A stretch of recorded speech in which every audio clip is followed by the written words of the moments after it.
You said you didn't want him to see it coming. Yes. What did you hit him with? A hammer. A hammer? Yes. Okay. And I basically killed him with it. Meet Shelby Neely, a seemingly ordinary guy with an extraordinary confession to the murder of his father-in-law, Richard Ivanchik. But as the details unravel, it becomes clear that this is just the tip of the iceberg, and the story takes a horrifying turn when Shelby reveals the fate of his mother-in-law, Laura.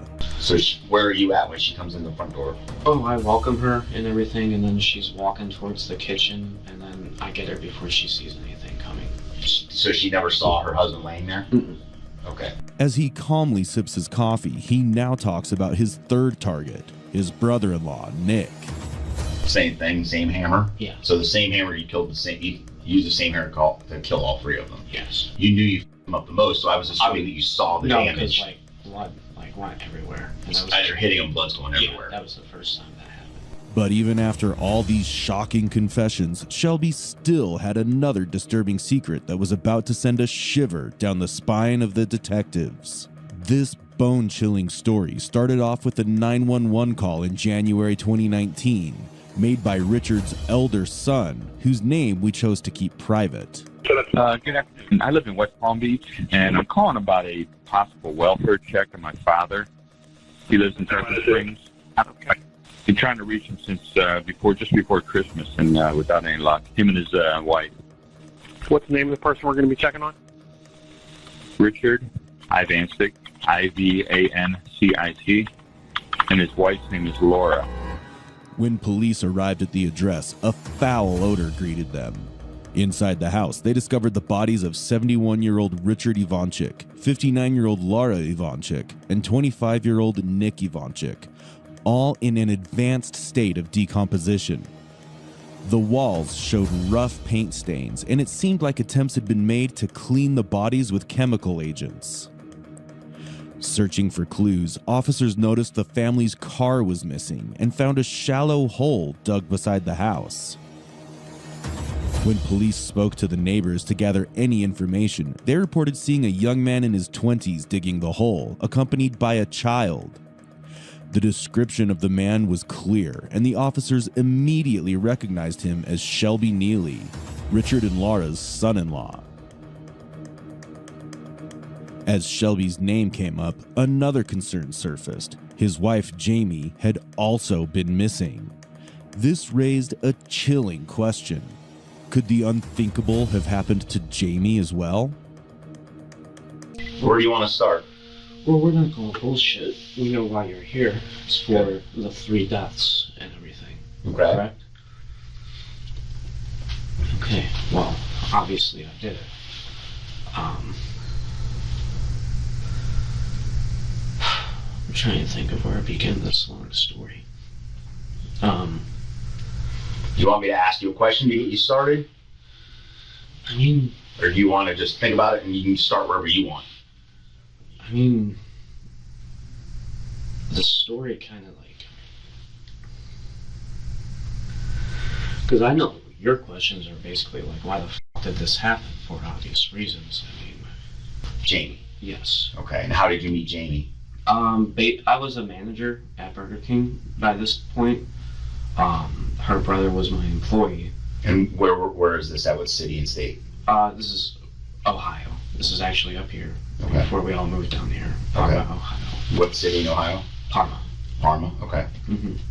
I went home with him one night and to smoke weed, and she was just sitting there in the garage, and we just sort of just hit it off from there. Okay. And I started dating her and living with her, and that's when shit really started getting bad. You know, everything was cool at first. Occasionally we would argue, and, you know, she would, you know, smack me here and there. And I was like, you know, it's whatever, it's a woman, they lose control of their emotions.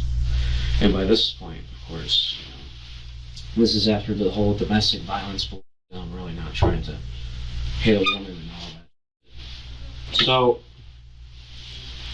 unfortunately, their daughter was very put it? Disrespectful towards rules when living under. Can I get some water? I'm sorry. Sure. As he casually insults every single woman on Earth, Shelby sips his coffee and quenches his thirst with a glass of water before revealing a disturbing story. How do you think you're doing as a dad? How do I think I'm doing as a dad? Yeah. With your kids. I think I did pretty damn good. Yeah. As a dad. Yeah. What do you think about Jamie as a mother? How do you think she does? She did not do good. Mm-hmm. She would get into a mode that she just could not control. When I tell you, it would literally be like looking into the eyes of a demon. It literally was. So she came at my daughter with a knife after she had like got done severely beating me. And there are scars on my body, you know. And I'm not giving myself an excuse, man. I'm just telling you the reason as to why shit happened. Mm-hmm. But when you come at my daughter with a knife, I have to stop you. Right. And unfortunately, I went too far. I choked her out, and then when the blood started coming out of her nose, I stopped. But it was too late. It was too late. And where was that at? This was at a house.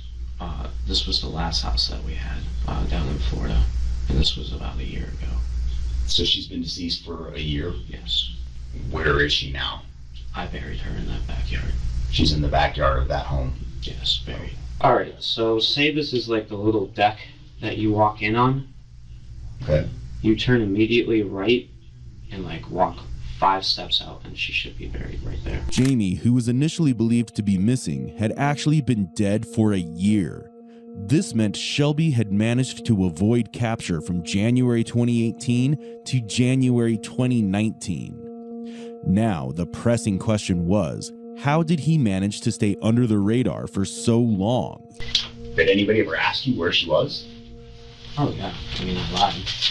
Well, I obviously you're gonna lie if, something like that has happened, but I'm like, who asks you where she is? Like, doesn't Nick go, hey, where's my sister? Or her parents call you? Or Well, yeah, and thankfully I knew her so well.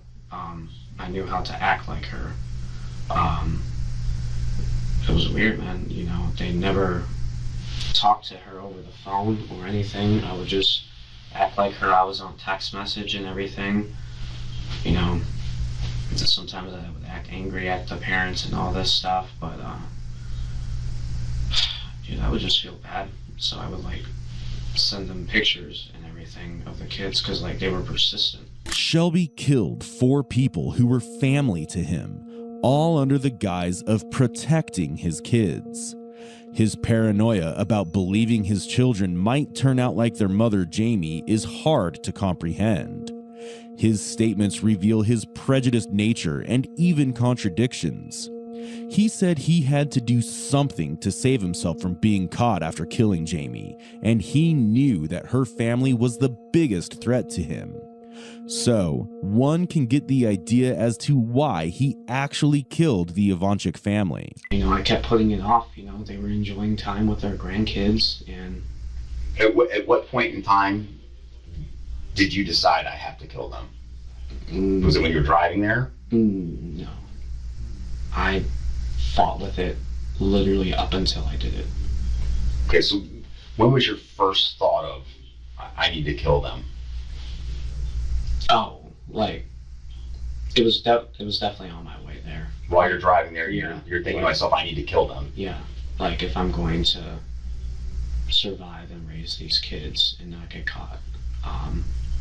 And then I get there. Because they pose a threat to what you believe was a threat to your custody of your children. Shelby had planned to kill the Ivanchik family from the start, but claimed he held off from doing so, and instead continued to watch them spend time with his kids.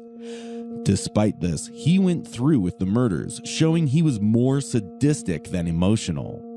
It seems Shelby doesn't truly understand the concept of emotions, no matter what he says. And do you remember what the date was? December 15th and December 16th. December 15th and December 16th is when you killed them? Yes. Okay, do you remember? The Okay. parents, go ahead with your No, question. no, I don't want to stop you. Go ahead.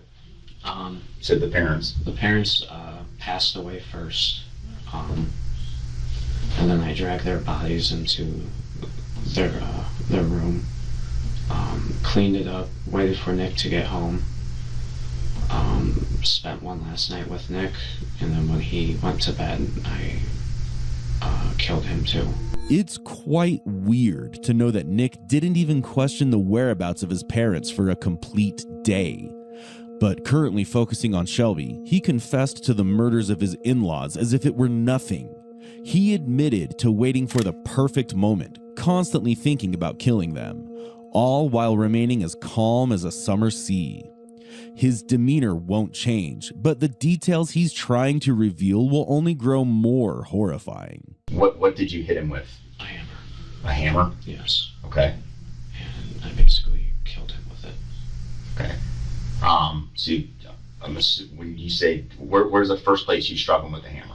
In the back of the head. Back of the head, like right in the middle of the back of the head? Yeah. You just came up behind him and Yeah. hit him? Does he fall? Yes, he Just falls. falls to his knees, or No, he's unconscious. And then, one shot, he's out? well, he's Unconscious. unconscious, yeah. Okay. And then I whack him again a couple of times on the head to give him a quick death. Do you remember where on the head? No, because if I'm being honest with you, I wasn't trying to commit the act in the first place, so I'm not really trying to look. I know I definitely got him right here, Mm-hmm. but all I really did was bash him a couple of times and then walk away. Okay. And then he passed away. Did you hear him still breathing, or? When I did, I would go over there and whack him just to try to get him to be done, because I didn't want him to suffer anymore. So, after you hit him the first couple times, you walk away, Mhm. and I just don't want to put words in your mouth. You hear him, so you go back and you hit him a couple more times? Yes, Okay. And how many times did you have to keep going back? that was the only one time that I had to go back. Okay, so if you had to guesstimate how many times you struck him with a hammer, what would you think? I would say 5 to 7 times. 5 to 7 times. And it's right in the area by where your kids' toys were at. Yeah. Okay. Where are Bella and Oliver at when this is happening? They're in the room. They're in the Yeah. bedroom you were staring at with the door closed. Yes. Okay. Did they come out? No, they can't open doors or anything. They like can't that. open doors. No. Okay. No, I had the room completely baby-proof for them, so they were safe. Shelby claimed his kids were safe, but safe from whom? Their innocent grandparents, or the monster of a father who was savagely bashing a man's head just outside their door. Regardless, it was now time to hear the details of Laura's murder. You greet her at the door. Yeah, and then She starts walking she towards- starts walking towards the kitchen. Still Okay. doesn't notice her husband, Okay. and then I basically take her out before she can notice anything. Okay. And where do you hit her? Same place. Back of the head. Yes. Okay. She drops immediately. Mm-hmm. Okay. And then So she's in the same room Before with I- her husband? no, she's in a different room. Okay. Where? She is in the living room, walking towards the kitchen. Kitchen. He's in the dining room, Okay. towards the left and everything. Like I said, I don't know how she did not see him when. He killed both of them an hour apart, but rather than taking a moment to feel guilt or regret over his actions, he calmly and patiently waited to murder Laura. This clearly shows that while Shelby might not fit the textbook definition of a psychopath, he undeniably exhibits psychopathic tendencies. It would be fair to say he's at least on the borderline. Okay. So they're both down. Drag both of them. Which one do you drag first? Definitely Rich. Rich, he's on the area rug. Yeah. So you tell me, you got to tell me how you did it, because he's a pretty big dude, and I'm not taking this offense. You're not near as big as he is. Oh yeah, That's gotta, you had to like busted your ass to get him back there. God, did I ever? Yeah. How long did it take you to get him from there down the hall and into the room? Dude, honestly, only 5 minutes. Probably your adrenaline through the roof, right? Yeah. I mean, you got to be like, do you know when Nick's coming home, or is it like, oh shit, I got to get going. Nick could come home. I got to get them out of the way. At that point, I didn't know when Nick was coming home. So you're right. Definitely adrenaline played a big part into it. I think moving him, but yeah, I got him out of there in like 5 minutes, and then I moved her in there, and then I cleaned up all the blood with the mop and everything. and he didn't notice anything when he got home. I finally did get a hold of him. Where was, and how did you get Laura into the bathroom? There was another rug that was close to her. I threw a towel on her. Sorry, I'm fine. And then I put her on the rug, and then I dragged the rug. Okay, but you brought Rich first. Yes. How did you get her past Rich? Because he was, from my recollection, he's laying on his back with the rug covering him in the doorway. You have to pass the doorway to get into the bathroom. No, I'm sorry. I think I brought her in first. Okay. That's why I'm asking these questions, because you could have done it, but I want to make sure we're right on the order, because for you to get her over the top of him would have been a pretty good feat. Yeah. So no, that would not. Now that you think about it, you're positive you drug her back first. Yes, she got drugged back first. Okay. I apologize. about Okay, that. so you get both of them on their area rugs into the room, close the door. You just chill with the kids until Nick comes home? Yeah. Okay. What time course, is he everything. It's like 6 or 7. After committing 2 horrific murders, Shelby calmly waited for Nick to arrive. What he did next was nothing short of pure barbarity. Because I saw a lot of blood stains on the couch. Couch wasn't moved at that point. I understand that, but is the blood staining that's on the couch from you striking him? Does he fall against the couch? On no, the that's couch. That's from Nick. That's from Nick. Yes. Okay. Yes. So Dad falls there, nothing gets on that. You mop up the floor. Yeah, the couch was right here at that point. It's not moved over there or anything. I moved it over there during the process that I stay there.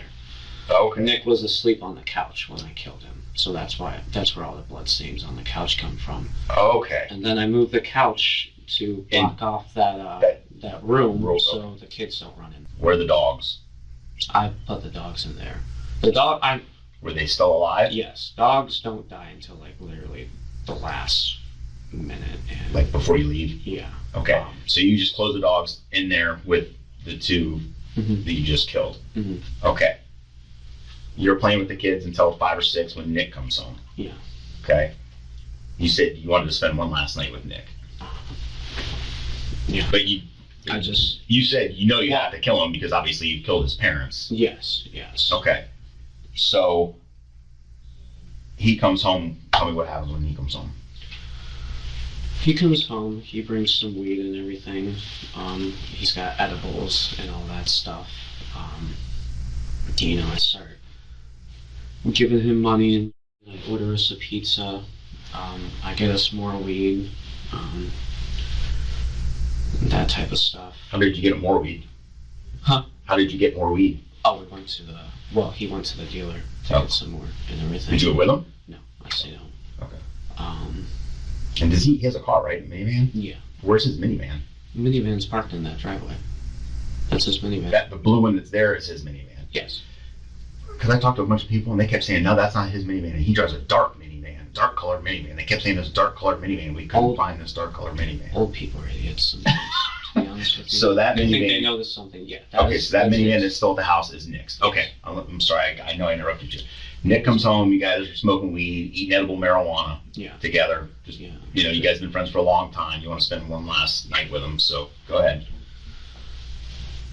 I mean, there's nothing much more to it. What time is... So I'm assuming you guys are here watching TV together and he falls asleep at some point. It will soon be revealed what exactly happened to the dogs. But first comes the disturbing details of how Shelby killed his brother-in-law, Nicholas Ivanchik. So you're watching TV, he falls asleep. Yeah. Where are you at when he falls asleep on that couch with all the blood stains, but it's at that point in time. Here's how it happened. We're watching The Grinch and everything. He gets tired. He goes to sleep. I put the kids in the room. I wait until I think he's asleep. I fall asleep myself. And then I wake up at like 3, 4 in the morning. And then I grab the hammer. I tiptoe to him. And then I do what I did to them. I don't like saying it, but I do what I did to them. Same thing, same hammer? Yeah. So the same hammer you used the same hammer to kill all 3 of them? Yes. So he's asleep. I know it's hard to say, but we're almost there. You've gotten through 2. Oh yeah, no. Okay. I know. So you go up to Nick, and then what happens? I crack him right here. In the temple? Yeah, and then I just keep hitting, like 7 to 8 times. Is it any time does he wake up, or? He like jolted awake at first, I think, but his body was in too much shock to like really process what happened. Right, like he never like opened his eyes or said anything or anything like that. No, none of that ever happened. I made sure that they, except with him, unfortunately, I made sure that they didn't feel any pain. They basically died instantaneously. Okay. Besides him. So you kill him on the couch. Okay. Then what do you do with his body? I take it into his room. Did you put him on anything, or do you just drag him? I covered up his head and everything. Granted, I did it in the dark, and for some reason I knew that I hit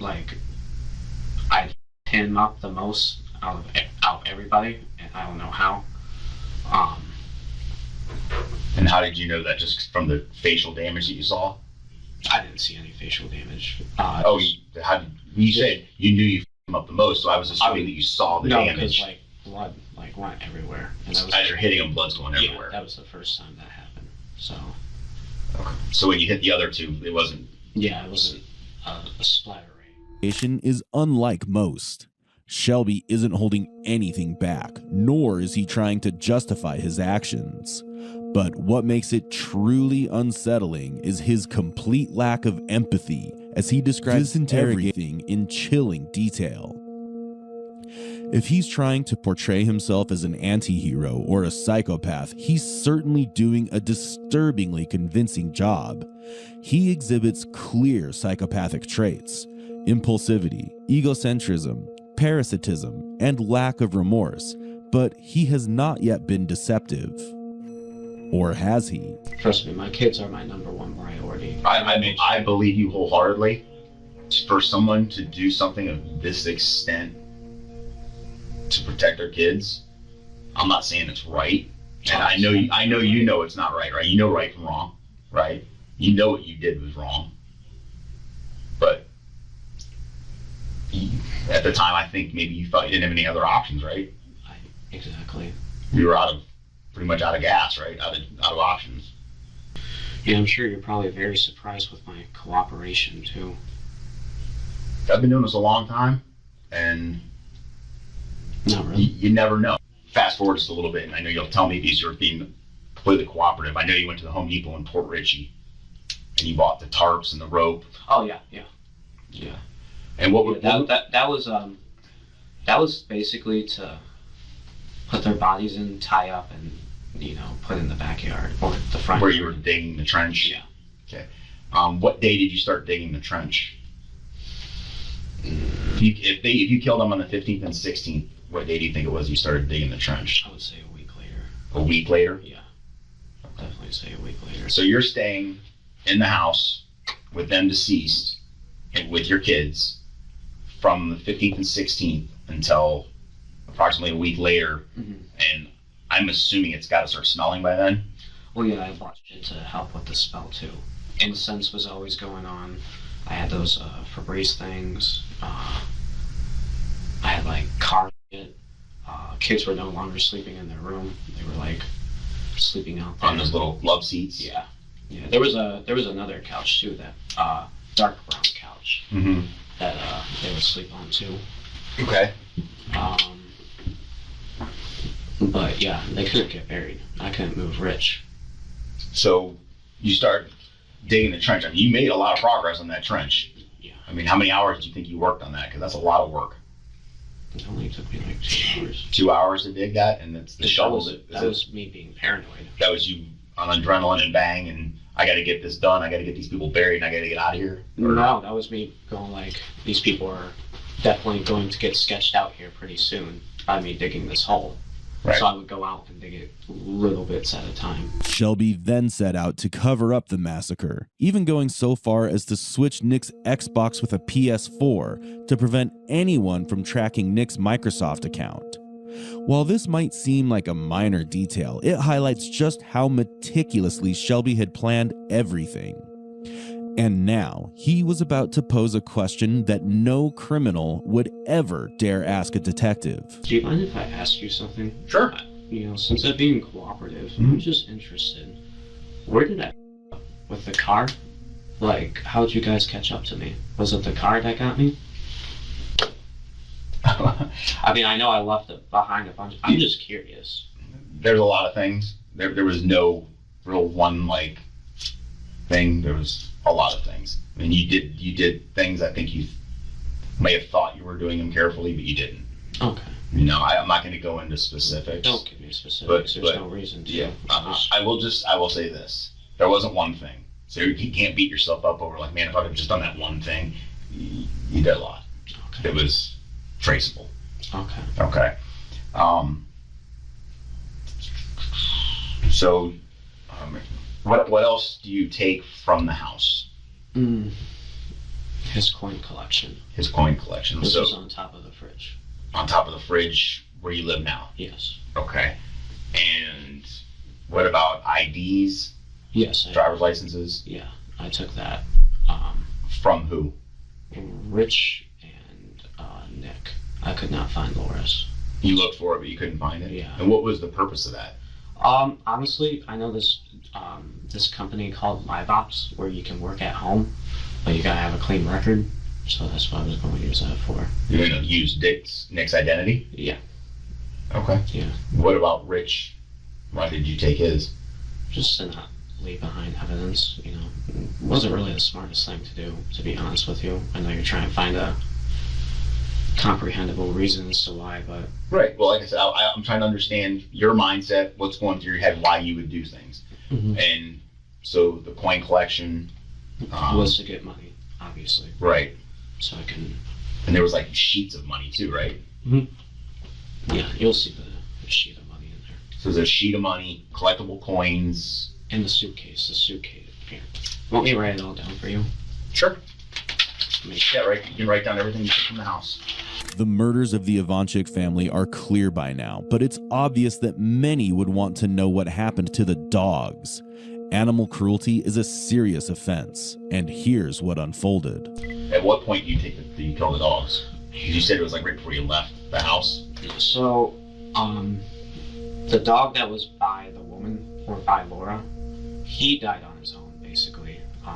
So I put, no, he had diabetes, and I didn't know how to, do the insulin. administer that stuff. Okay, So, is that one of the ones because there was one dog in a garbage bag, another dog in a garbage bag, and there was one in a rug. this is the one on the rug. The one in the rug died on his own because you didn't give him his insulin. Well, he didn't die he was dying, Okay. and then I put him out of his misery. How did you do that? I just whacked him once with the side of the hammer, and he instantly died. Okay. I knew that he would die instantly, being that he was a small breed and everything. Okay.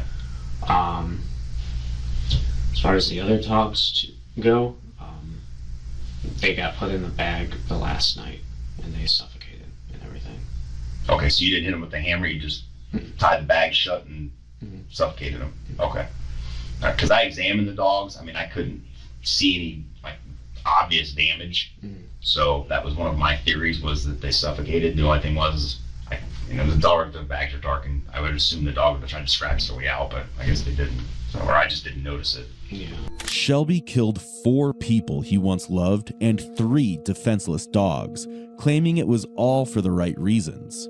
Yet his actions are so horrifying that even the devil might shy away from him. I mean, I've basically told everything that I wanted to tell. Okay. I've made my, Major piece. You know that I didn't do this because I wanted to be evil and I wanted to kill people. I did it because I felt that I had no choice at that time period. You also know my wife was very abusive, both physically and mentally and emotionally. And like I said, please feel free to look into her record and you can see all the police calls and all that shit. You'll see that. But Okay. And like I said, I mean, we know you like Domino's pizza. I know that. I saw the Domino's boxes in the house and on the patio and the Who like, is it the kids that love the chicken nuggets, or is that you too? That's the kids. Yeah. Yeah, it's funny because that's just what I had going on at the house before you guys jumped. Did like, Dad even want chicken? Oh, does your daughter talk? A little bit. And obviously your son's too young to talk, right? Yeah. Is he walking? He's walking, yeah. Is he? I feel bad for them though. I really do, because... Well, I feel bad for them also. I mean, their mother's gone, and for all intents and purposes, now their dad's gone because of what, unfortunately, is bad decisions. Shelby Neely's mother was granted custody of the children, while Shelby himself pleaded guilty to all charges on December 13th, 2023. It's surprising that someone who confessed so calmly took 5 years to admit guilt officially. He was sentenced to 30 years in prison for killing Jamie, avoiding the death penalty by assisting officers in locating her body and cooperating throughout the investigation. For the murders of the Ivanchik family, a judge scheduled the penalty phase for October 2024. During this phase, a jury will decide whether Shelby would face the death penalty or life in prison without parole for the triple homicide. Oh, no!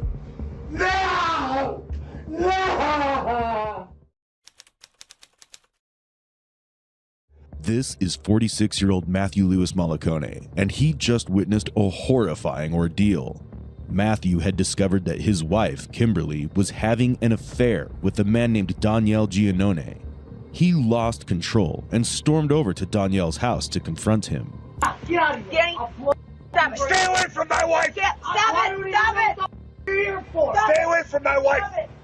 What followed was a violent rat chase. Stop it, man! Stop it! Stop it! The confrontation quickly escalated into a full-blown gunfight between the two men. Alarmed by the chaos, one of Danielle's family members called 911, desperate to prevent a fatal tragedy. Hello? I need an officer. Somebody just Listen, shooting in my house. The car is a white. Listen, hold It's a white van Cherokee. Listen. But it was too late, and things had already taken a deadly turn. Someone was shot. 911, what is the address of the emergency? What is the address? House, he pulled out a gun. My wife's been shot. Okay. My wife's been shot. Officers arrived at the scene within moments. Kimberly was rushed to the hospital for urgent medical care, while Matthew was taken into custody for questioning. Is she okay? I wasn't out there, sir. I've been here the whole time. You can't find out for me? The- I told you we couldn't tell you, sir. Oh my God. No. God, help her. God, please. She didn't deserve this. God, help her.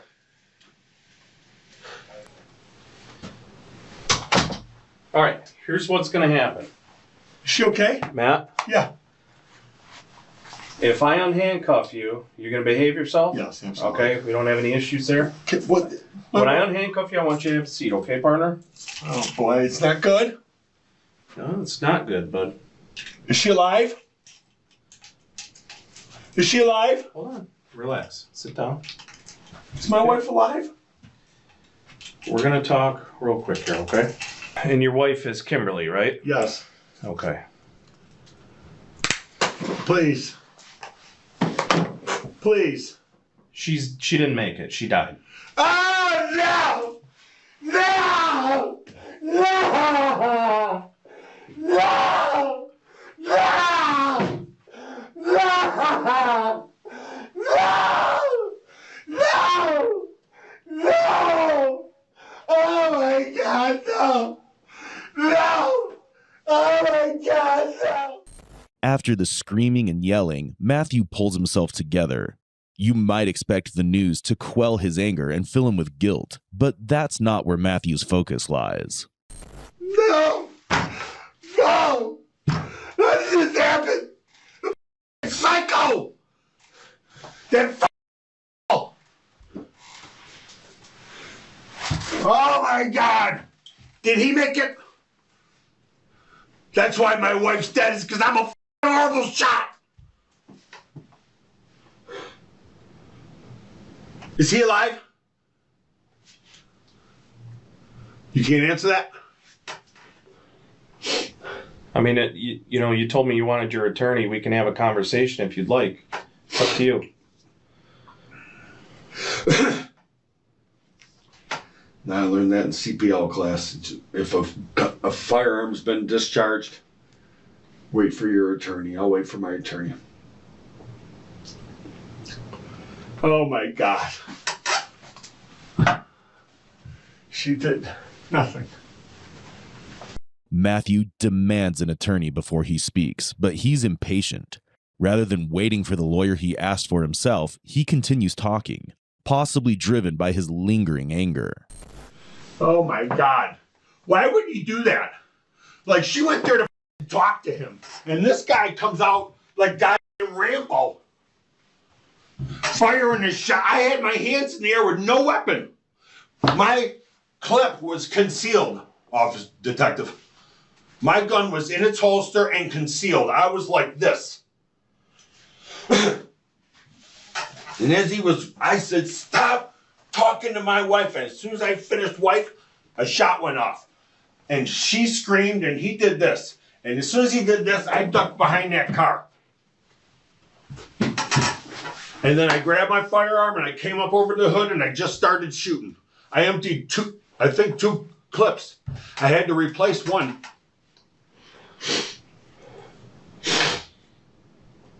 I don't even think I hit him.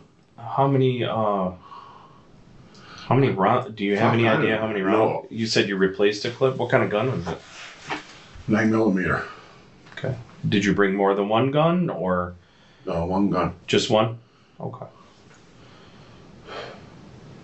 And so tell me how this transpired today. You guys were at home when this conversation took place and you decided to leave, or how did that? Yeah. How did that happen? Like, how did you get on the topic? Like, what is this something that's been going on for a while? Like, Oh, I found out about it again 45 days-ish ago. I knew about it, like I told you. so like a month and a half ago? Yeah. Matthew believes the affair had rekindled just a month and a half ago, but in reality, it had been going on for years. Unaware that the affair with Danielle had been going on for years, Matthew believed it was a recent betrayal. His emotions were understandable at this point in the story, but what he chose to do on July 12, 2022 would change his life forever. And then I found out when she was 43. And we had a nice talk. Do you love me? Yes. Okay, come back to me. And I trusted her, and I never looked at her phone. And then 6 years later, a friend says, hey, man, I think your wife's still seeing that guy. Mm-hmm. So I confronted her, and she didn't lie. She said, yeah, no, I have been. I'm sorry, And I said, well, baby, I can't go on like this. I can't be, your husband and you cheating. Yeah. So either you break it off this time, or if I hear about it again, we're getting divorced. So she said, I'll break it off. And I trusted her. And then that's when we got into the conversation, I guess today. I said, so how did you break it off? Oh, you never broke it off. You haven't seen him since February. You never told him, get lost, stop contacting me. We're breaking up. Yeah. Okay. Then she goes, no. I said, so what? You're just going to wait around for him to call again? Because he'll do that, just like he has been. And she goes, well, that makes sense. She goes, I'll break it off. And I said, all right. She goes, let's go now. I think it was 8:30 when we got there. It was light, or just getting dark, 9 o'clock maybe. So it was her idea to drive to his house to break it off with you?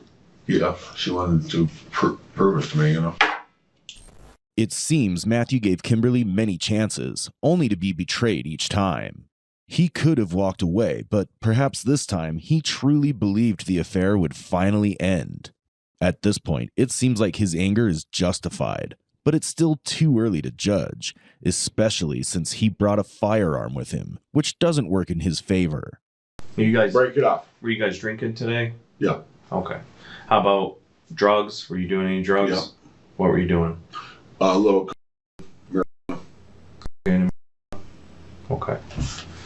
So you're doing marijuana, doing some drinking, and you decide to go up there with her.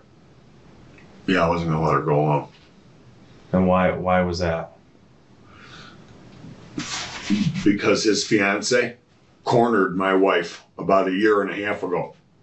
Followed her from our house to a Panera Bread and cornered her and threatened her. I thought you said the fiance didn't know that they were still hooking up. She knew that they were. Oh. She okay. doesn't know that they have still been hooking up. Okay. A private investigator was hired by this guy's fiance. He's just a scumbag. He's just always had affairs with married women. He's been through 3 or 4 fiancés. Okay. He's engaged right now, sleeping with my wife. Got a baby on the way with his fiance, and she doesn't know about that. He's been sleeping with my wife and probably God knows who else, you know. Danielle doesn't come across as an honest man, especially after learning about his affair with Kimberly. While Matthew did hurt him, Kimberly died in the process. Matthew's anger is understandable, but what truly happened that day needs to be fully understood before making any judgments. And the detective knows that this is a confusing event, at least at this moment. After smoking, doing drinking, you decide it's a good idea to go up there with your firearm and have your wife finally cut it off with the guy she's having an affair with. I thought it was going to be easy, man. I thought it was going to be, hey, stop calling me. I'm done.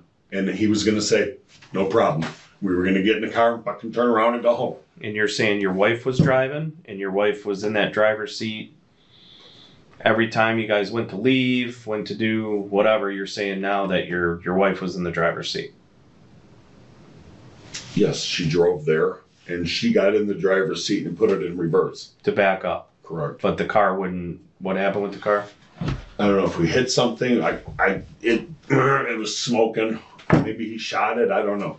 It wouldn't move. What do you mean you were, what is that? I had it in reverse and it felt like it was stuck either in some mud. Mm-hmm. It wasn't going. And then it started smoking from the hood. And when I saw that, I got out of the car. So it was like, was it like, you had it in gear, but you were stomping on the gas? When Kim was shot, she fell over to the side.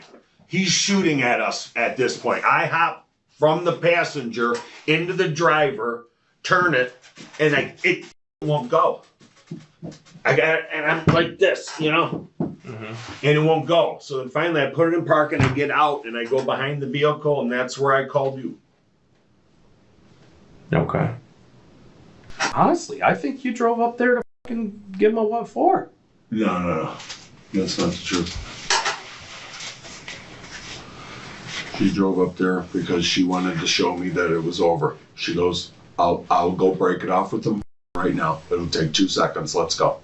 Yeah. I was getting shot at the time. What a fuck up. Oh my God. Oh my God. I had no idea.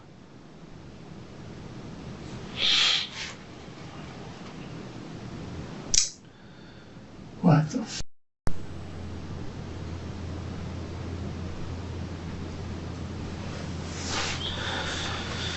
All right. For blood in the garage or a bullet hole in the garage. Yeah.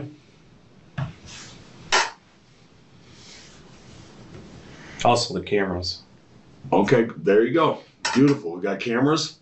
He's got cameras? Does he?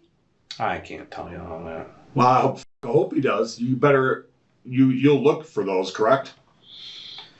We gather all the facts. Okay, good. Everybody's got a story, right? To tell. I hope he's got cameras. You know, the problem is that you drove up there in that driveway, and that started this whole chain of events. Is the issue. What's illegal about that? Well, your wife's dead, as a result of this decision to drive up to his driveway and decide to, whatever, confront him, break it off, however you want to word that. Break it off. Break it off, whatever. That's what you wanted to do. I understand. I'm just telling you. The decision making that took place to drive up there and do that after doing drinking.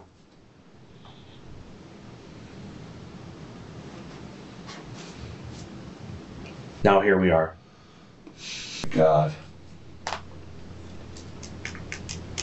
Oh my God. Do you have a neighbor or anything that's real close, that is close with your family, that one of your neighbors on either side or anything like that?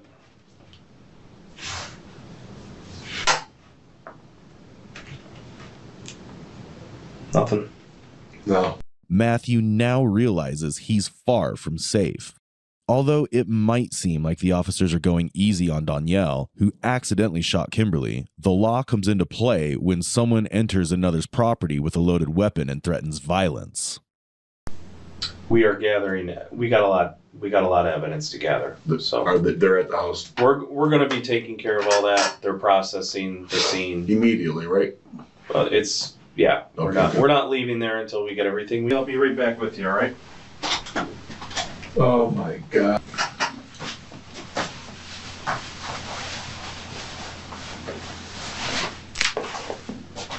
Oh my God, my wife is dead. Oh my God. No. Further investigation revealed that Kimberly had sent nearly $60,000 in multiple payments to Danielle, intensifying Matthew's anger over the affair. Taking everything into account, officers concluded that Matthew's actions were premeditated, leading to charges of voluntary manslaughter, assault with intent to murder, and firearm use during a felony. On July 10, 2024, Matthew was sentenced to 7 to 15 years for manslaughter, 12 to 40 years for assault, and 6 years for firearm-related charges. It's tragic how an affair can destroy so many lives, and how decisions made under the influence of anger or intoxication can lead to disaster. Matthew became a victim of his own emotions and tragically lost the woman he loved in the process. Did somebody tell you that?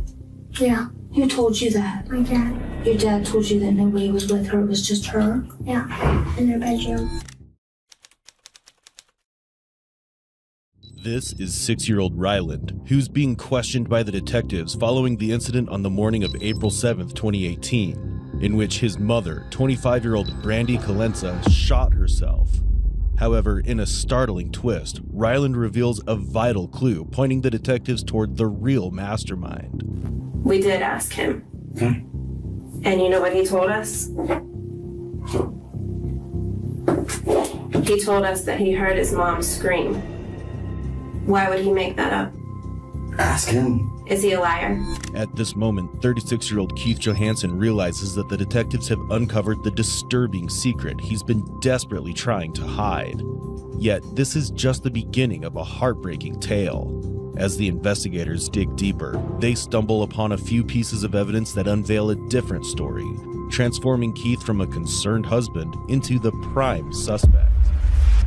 Brandy Colenza and Keith Johansson had been married for a year and had recently moved into their new home. Brandy was a loving mother and wife, and to her, Keith was everything she had ever wanted. The family was bound by an unbreakable and immense love for each other, but they had no idea that a tragic twist was about to shatter their beautiful world forever. When the deputies arrived at the crime scene, Brandy had already passed away, and Keith seemed to be utterly devastated. She's gone? Oh, God! Relax. It's my wife, man. Right, bud? It's Brandy Johansson. What's going on today? Nothing.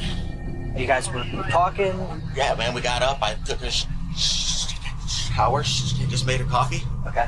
When I went to take a shower, I heard boom, boom, boom. I got out. And she was laying on the floor with guns right next to her. I was like, no. Okay. So I called you guys immediately. What time did you guys wake up? Can you come to my house now? You guys arguing or anything? Nothing like that. Okay. So you got in the shower. How long were you in the shower, would you say? Maybe 5 minutes. 5 minutes. And I heard 5 boom, minutes. boom, but I thought it was a How many balloon. shots did you hear? 2. You heard 2? And I thought it was a balloon at first. Then I heard this secondary shot. And I ran out there and seen her laying there going, so I called you guys immediately. But to the detective's surprise, something strange had happened during the 911 call that contradicted Keith's concern toward his wife, something the detectives could sense was odd. Okay, are you applying pressure to that wound? No, I can't Find yourself. like that. I'm wet. I'm sliding on my floors. You can't apply pressure. I can't see it. Listen, I got wood floors and I'm sliding. I don't want to risk hurting her or possibly one of the guns going off too. During the investigation, the detectives also found several weapons at Keith's house, but their unease didn't stop there. A series of peculiar details heightened their suspicion. Initially, Keith told the detectives that he was in the shower at the time of the incident. However, when they arrived at his place, he was not wet, suggesting that he had not actually taken a shower. Furthermore, the detectives noticed that the firearms with which Brandy had supposedly shot herself were deliberately positioned at an exact angle facing one another. This raised suspicion among detectives that if Brandy had accidentally shot herself, the guns would not have fallen in that manner. The clues seemed to cast suspicion on Keith, but the detectives needed more certainty. Seeking clarity and desperate to find the answers, they immediately took him in for questioning. I wanted to see if you needed a chaplain or something like that. Well, like after all this, I probably need someone to talk to, you know, and I'm starting to really question my faith at this point, you know, and I can't wrap around why she'd be taken. I mean, she's so young. We just got married not too long ago, less than a year. We're starting out our life in a brand new house, and I just don't know. Yeah, I don't either. I can't wrap my head around it. And it's hard. And how are the two of us getting along? Perfect. Perfect? Perfect. I just can't, you know. Like, how am I going to live without her? You know what I mean? How am I going to go back to the house? Keith's interaction with Chaplin exposed his conflicting emotions. His concern for his wife seemed genuine, but it also unveiled his self-centered preoccupation, providing an insight into his thought process. However, as the detectives began to question him, his statements began to shed light on the unanswered. How would you describe your relationship? The best one that I've had yet. I mean, she was everything that I wanted her to be. Everybody has their problems here and there, you know? Mm-hmm. And that's very rare. I've had one bad relationship before. What would you say was the biggest issue that you guys have in your relationship? I mean, you know, like we'd have our arguments here and there, stupid little things. But never nothing violent, never nothing too crazy, you know? So I would say our relationship was, you know, okay with the exception of a little bit of bickering here and there. You know, I just don't understand the whole situation. I really don't. Do you guys have any information to maybe clarify it a little bit? Were you guys faithful with one another? Was it just a... For the most part, yeah. She had this online thing, you know what I mean, that she admitted to, you know. I've been flirting online, but whoopee. Who cares? You didn't do nothing physically. Is there any chance at all that something different happened that you have not told us? None. Because that's what happened. I got no reason to lie to you guys. I mean, you guys are investigators, for God's sake. That's what I seen, and that's what I heard. Keith insisted that everything in their life was perfect, denying any signs that could lead Brandy to take her own life. Yet, his own statements unexpectedly exposed his ongoing issue with his wife, one that detectives considered a critical clue behind Brandy's death. Meanwhile, as detectives interviewed Ryland, his account revealed a surprising detail, pointing the cause in a new direction. She had a little scream, and then I heard 2 gunshots. And I know it was nobody with her. It was just her. Did somebody tell you that? Yeah, Who told you that? my dad. Your dad told you that nobody was with her, it was just her? Yeah, in their bedroom. Thank you for telling me that. Ryland's revelation flipped the narrative, shifting a seemingly grieving husband into the role of the prime suspect. Detectives were convinced that Keith was hiding a crucial piece of the puzzle, one that could bring them closer to the truth. Determined to uncover the truth, they prepared for an intense confrontation. I think that we're at the point of where we need to have a little bit of a harder conversation. Okay. Because as much as I want to believe that the guns fell and went off and shot her, what we have at the scene just doesn't show that. This is your opportunity to help yourself and to lay it all out for us, because there's a backstory. This isn't the story. This is the story. And I'll get a lawyer and I will prove that this is the real story. Okay. And you are completely entitled to that. Ask Ryland. I mean, that's all that happened. We did ask him. Okay. And you know what he told us? Do you want to know? Yeah, because I wasn't up. So. He told us that he heard his mom scream. I heard no screams at all. None. Why would he make that up? Ask him. Is he a liar? He has been known to tell fibs, yes. Does he tell you on the regular that his mom screams in the bedroom? No. Has he ever told you that his mom screams and it was a lie? No, not screaming, but he lies about a bunch of other different things. You can ask his real father, and he'll tell you that too. So why on this date would he lie about his mom screaming in the bedroom? You guys can try to pin whatever you want on me. She didn't scream. Listen, dude, nobody's trying to pin anything on you. I'm just telling you what I heard, man. That's it. What I heard, what I seen. I mean, if you're trying to pin something on me, why would I have called 911? You have a conscience. That's why. You love your wife. That's why. So why? Happens in the heat of the moment. You're not a bad person. You're not a monster. No. I am not saying that you're a murderer. No. I am not saying that you're a bad person. But what I am saying is, with my training, my experience, and the crime scene, the accident that you're laying out isn't the one that happened. Accidents And I happen. feel kind of offended. I feel offended too, if we're going to go to that level. I feel really offended that you guys can try to pin an accident on me. No. Oh, I thought that's what you were getting at with it. I was Not like, at all. When the detectives confronted Keith, his demeanor changed. He grew defensive and visibly offended by the detective's blunt approach. His reaction suggested he wasn't fond of her authoritative demeanor. When she probed his thoughts on justice for Brandy, his answer was bizarre and unexpected. Is there anything else that you can think of that you think is important for our investigation?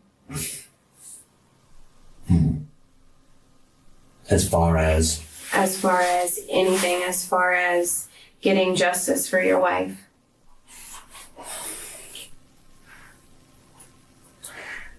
Better gun control schools. Better gun control schools, readily available. What in the world does that have to do with this? Listen to me, dude. I know this is a tough day for you. Hopefully this is the worst day of your life, and tomorrow starts something new. I hope so too. Okay? We gotta get through this day. You staying here, talking to us, everything's, which is fantastic to show the family. I mean, I take it like she's trying to pin it on me, and that's, yeah, and I'm very offended. Okay. She's not accepting what I saw and what I heard, and you know? And that makes me feel like I'm getting the injustice now. As Keith realizes that the detective's sharp questioning is closing in on him, he becomes more defensive and yet pretends to remain calm and cooperative. The detective questioned Keith about whether there were cameras installed at his home, viewing it as an opportunity to gain insight and hoping for a breakthrough. Instead, Keith mistakenly revealed something that would later transform the trajectory of the case. Are any security cameras installed in your bedroom? Not in the bedroom, no. Not in the bedroom. And the rest of them don't work. They're offline because the batteries are off. And I wish they would have been on because that would have been clarifying a lot of this.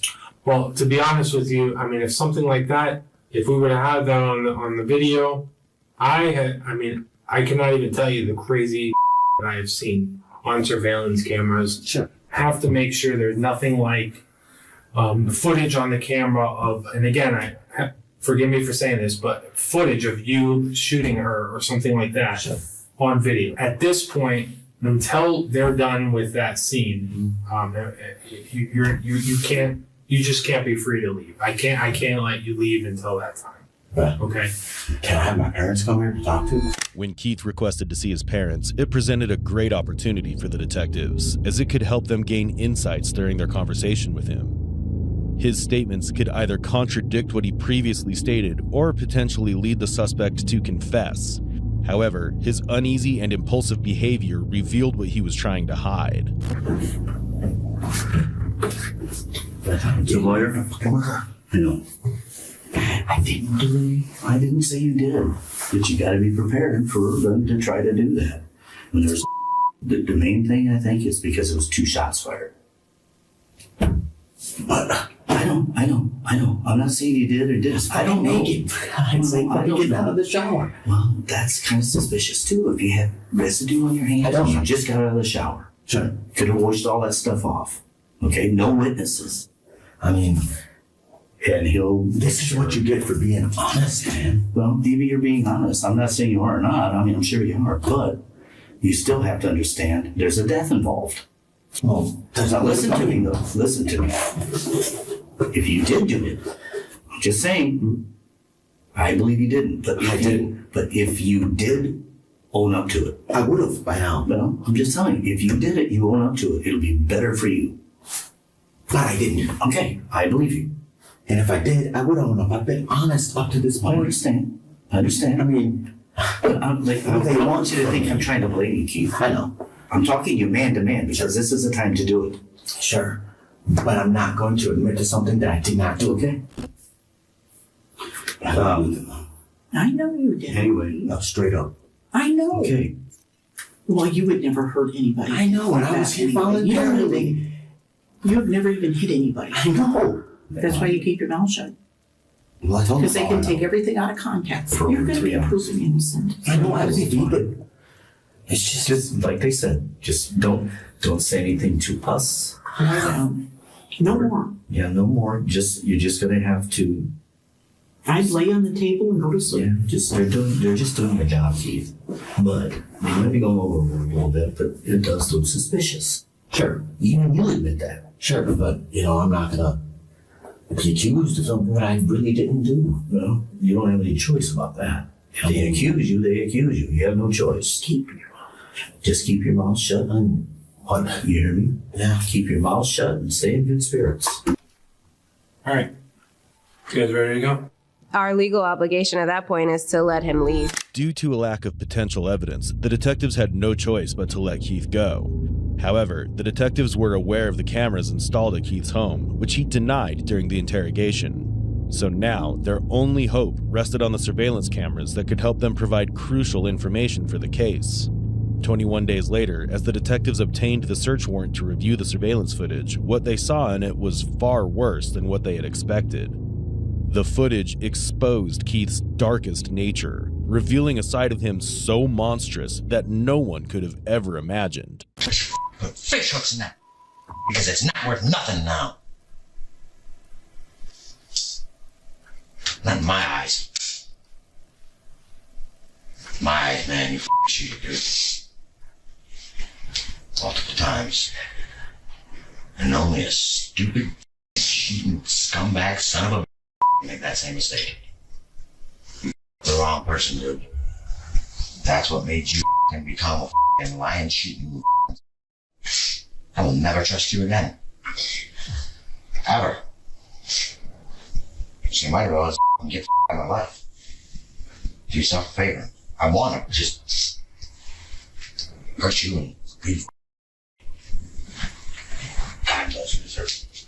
I was done. Doing like this, you should have stayed the away from me, man. I don't know who you think I am. I thought I was. Dude, you up, man. Like bad. It's only a matter of time. You don't care about me. I do care. In what way? Yeah, you like me as a No. father figure, but you don't give a about me. Yes, I do. I'd rather kill you than go back to jail. Maybe make you take some sleeping pills and I'll cut off your quick.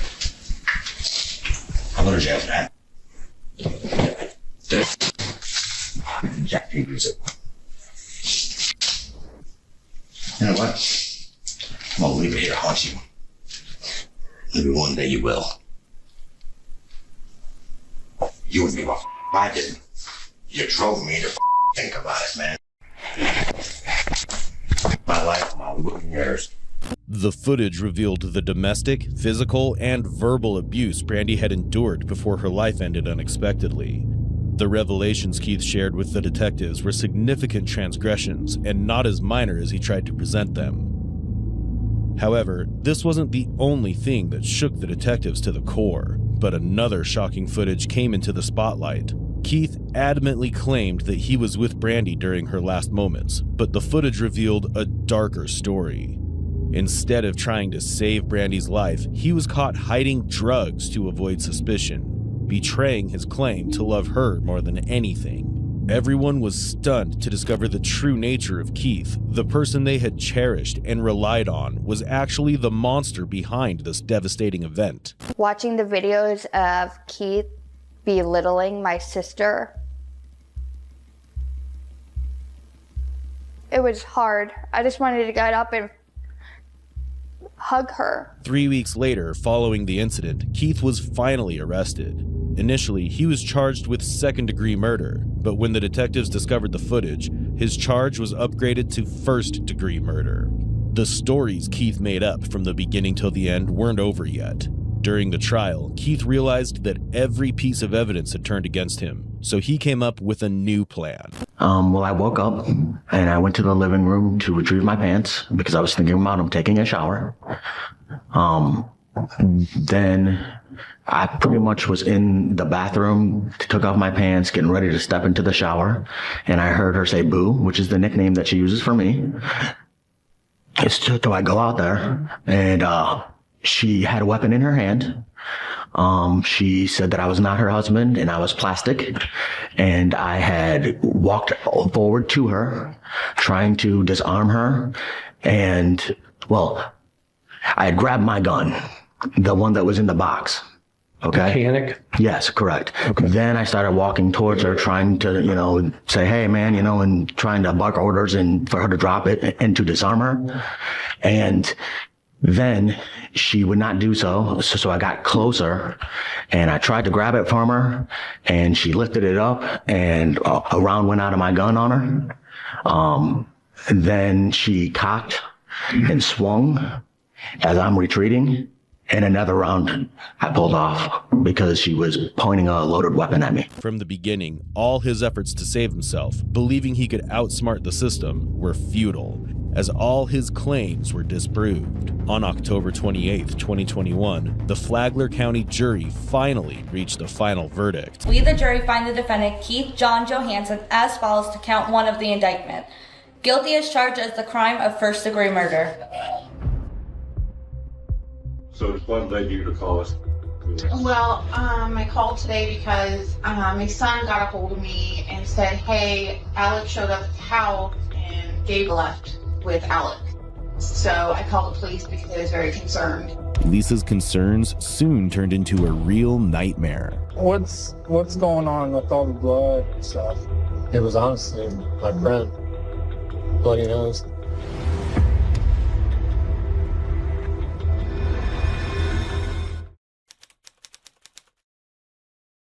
Gabriel and Alec first crossed paths at Walmart in 2016. After dating for 3 years, they exchanged vows in the latter half of 2019.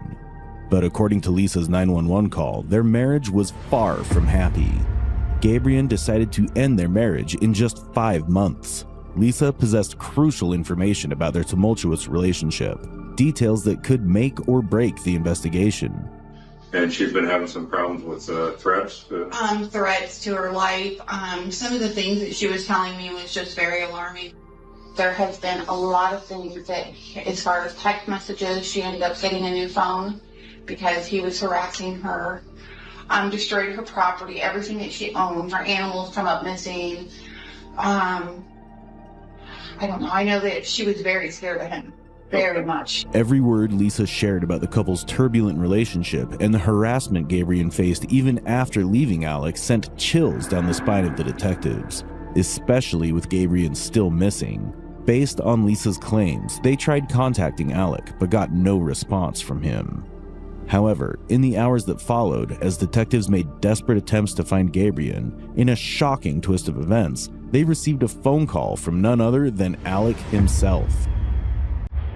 Shelby Police Department. Hello, I received a call from you guys that I missed. Who am I speaking with? Alex Blair. Okay. I'm calling in regards to a Gabriel Clevenger. Are you currently with her by chance? No, I'm at work. You're not with her at all. Have you seen her today?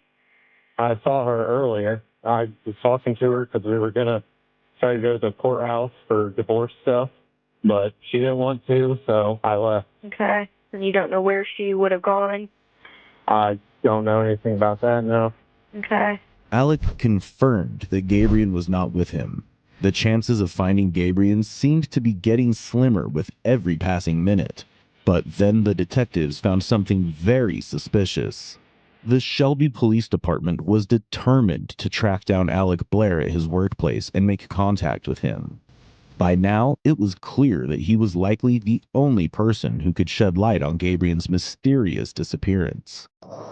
Obviously, you know your wife has been reported missing. Yeah. So, do you have any idea where she could be or anything like that? Honestly, I don't really know. You mind if we look in your vehicle? That'll be fine. All right. Alec stubbornly clung to his story, claiming he had no idea where Gabriel was.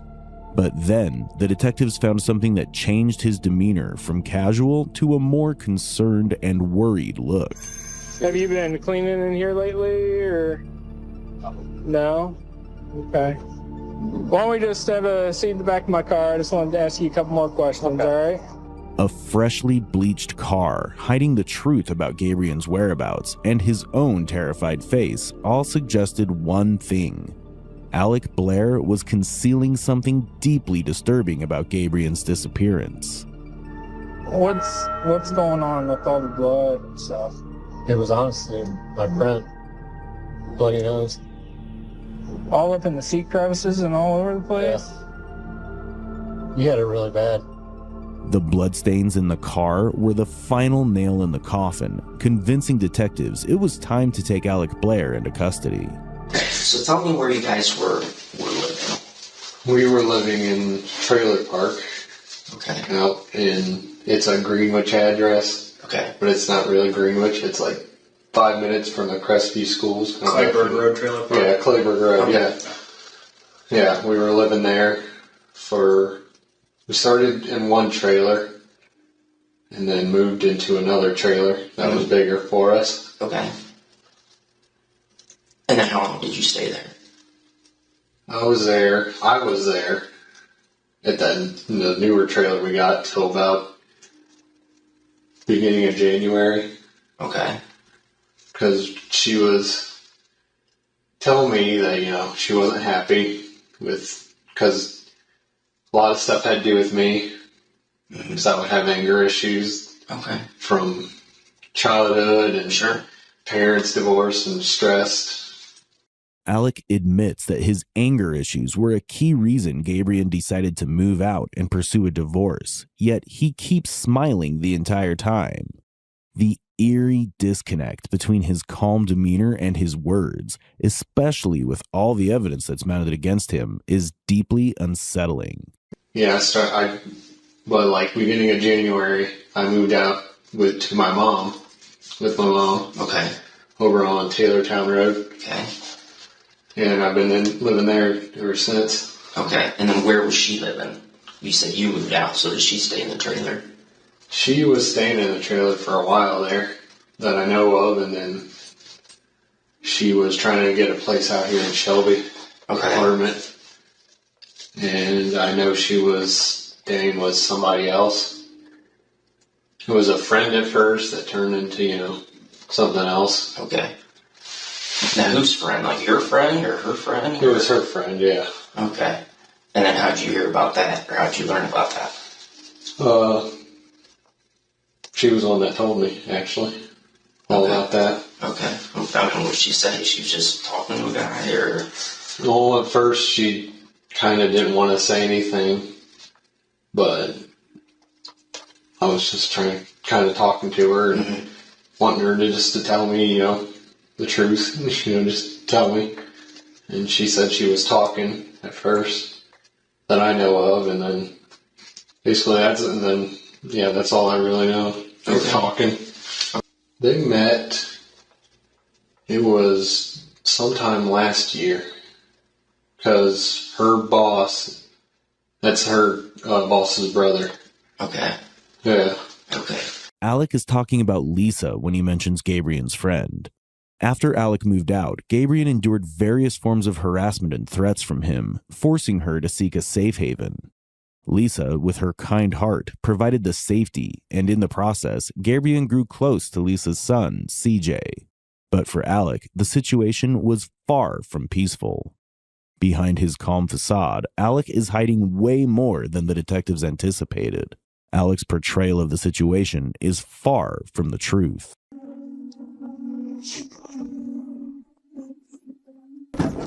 Hello. Hi, did someone call for us tonight? Yes, me. You did? Okay. Do you want to come outside or me come in? You can come in 'cause my dog was pointing out. What's going on tonight? Well, me and my husband are planning on getting a divorce. Okay. And he moved out. And we've been trying to be civil and stuff, and he dropped me off, and he just kept lingering around, and I just don't really want him sitting here and stuff.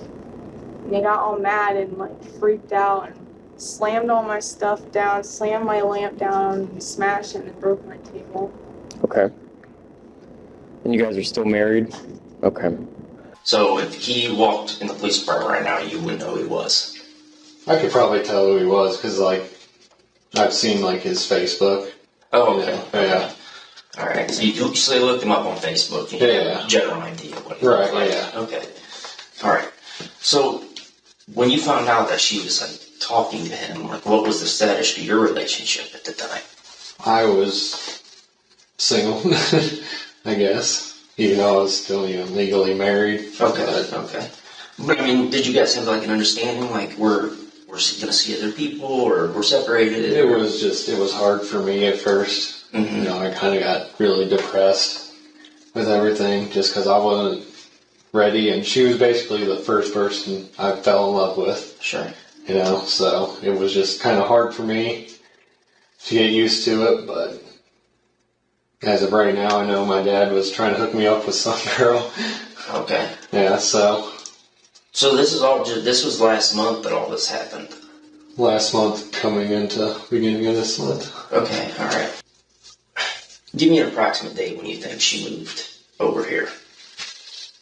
I want to say by that, around the end of January. Okay, all right. I can think of it, yeah, because what happened was she was staying there, but she wasn't there the one night, and someone broke into the trailer. The trailer where? Your original trailer that you guys were living at? Second trailer we got. Okay. Someone, I guess, ended up breaking in and didn't take anything, but they did break a lot of stuff. Huh. And I knew they decided they wanted to take a pee on the floors, I guess, from what I was told. And she had the Richland cops come there tell her that she probably shouldn't be staying there. You know, probably stay with a friend or her sister or something. So she told you, like she called you and tell you that, hey, the trailer was broken into, or? I found out about it because our landlord called me and said the door was open. And so he was wondering how to get a hold of her, and I just told him to call her work box. And I messaged her and asked her what was going on, and told me all that. Okay, all right. What Alec doesn't grasp while sitting in the interrogation room is that the detectives are already one step ahead. As Alec tries to put on a composed facade, the police already know he has crossed multiple lines, stalking and threatening Gabriel's new boyfriend, and even sending explicit photos of his estranged wife to them in his efforts to harass the couple. They are also aware that the so-called burglary at Gabriel's trailer was performed by Alec as a way to scare and harass Gabriel. So when's the last time you saw her? This morning, actually. Okay, tell me about that. How did you see her this morning? Why did you see her this morning? Well, because I was messaging her on Facebook because I wanted to go to the courthouse so we can figure out anything with a divorce, you know, how much it's going to cost, all that stuff. Well, she didn't really want to at first, but I was trying to talk her into it just so we can get it all done and over with. Okay. And then when I did get her, you know, we went to the car. I started going for a little bit, but she just wanted to try to start arguing. I really wasn't in the mood to argue just because I was tired. You know, I told her, I was like, I'm not really in the mood to argue right now. I just want to go get this done and go to work.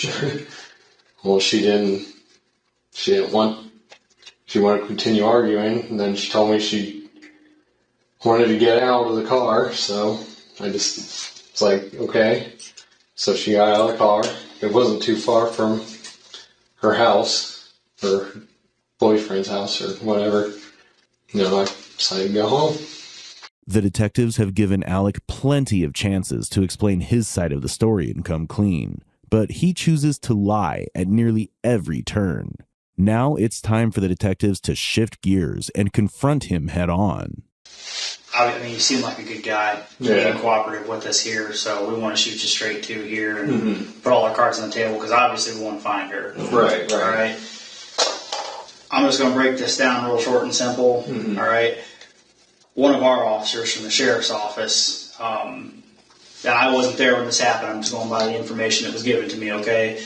They apparently got a look inside your car at some point in time doing follow up for this case for Shelby Police Department. Okay. Yeah. And the officer that had a look inside your car saw what he believed was blood and what looked like blood had been cleaned up. Okay? Yeah. Now, I'm also told that somebody said something to you about this, and you said a friend of yours had been in the car and had a bad bloody nose, and that's where it came from. Yeah. Is all that accurate? Yeah. Okay. Here's the deal. You need to be honest with us about this. All right? Yeah. Because we can DNA test that blood. Right. We can verify that it's hers and not this friend. Right. Which I don't know who this friend supposedly is. We'll get to that a little later. But we can check that. Very easily find out if it's hers or not. Right. Okay? We can also subpoena all your phone records and find out if you have been in contact with this CJ or her or whatever it is you've said to them. Okay? I get you guys are going through a bad divorce. Okay? Right, yeah. People say things that aren't pretty. We've all done it. All right? It's no. We don't care about that. Right. All right? We've all been there, whether anyone wants to admit it or not. All right? The point I'm getting at here is all this stuff here, if you're lying about it, it's extremely easy for us to prove that you're lying about it. Right. Because we can test DNA, because we can subpoena phone records and verify all this. All right? They also did a ping on her cell phone, and it pinged off a cell tower not too far from where you work at. Oh, really? This is the first time Alec is caught off guard. His body language immediately changes when the detectives tell him about the possibilities and how easy it is to get all his claims verified. So, you pick her up from 2nd Street. You go down 2nd Street. What direction do you turn? I'm going down 2nd Street, take that left. Okay. Go down towards a stop sign. Okay. Take another left, and then it's basically we're just going straight towards where the main road and everything is, like Taco Bell, Wendy's. Okay. Going down there, going the turn lane right there towards where Taylortown is. Turn down Taylortown. All right. We got to the point, where I did hit her. Okay. And then I did turn down where the golf course and everything, and towards that dead end. That's where I left her. Okay. So after you hit her, she's bleeding everywhere. Is she immediately unconscious? Yeah. Okay. Much, yeah. And then tell me again what you did. I'm just trying to understand the sequence of events here. Like where I hit her? Yeah. Went like that. Okay. Here. Alright. She starts bleeding real bad. And that's the blood that's in your car right now. Right. It's not this other made up friend that you said had a nosebleed. Okay. It's her blood. We got that. Alright. So she's unconscious. What do? You go around the other side of the car? Yeah. Yeah. Then what happens? That's when I take her out to the cornfield. Okay. And then, so she's out in the cornfield. Is she on her stomach? Is she on her back? On her back, like Sunday. Okay, alright. And what do you do, to check for signs of life? Her pulse, and then try to check her breathing. Okay. But she wasn't breathing? It was kind of hard. Okay. Like, it was coming out, but it was... Okay, is it like gurgling? Like blood coming out of her mouth? Gurgling sound? Honestly, don't think there was any gurgling sound now. Okay. And you checked for her pulse where? Right here on her arm. Okay, alright. Alec now does confess to hitting Gabrielle and leaving her in the woods. It's unsettling how calmly he confesses to this violent act. But this is just the beginning. Moreover, there is something that is not making sense. The amount of blood found in his car still does not match his story. Watch how the detectives confront him about this. While you're being a little more honest with you, this still doesn't make any sense. Yeah. Okay? You hit her. While it's not a good thing, right? It's not the end of the world. Right. Okay? It would have been, I don't care if you know CPR or not. Right. I don't care if you have any first aid knowledge whatsoever. Right.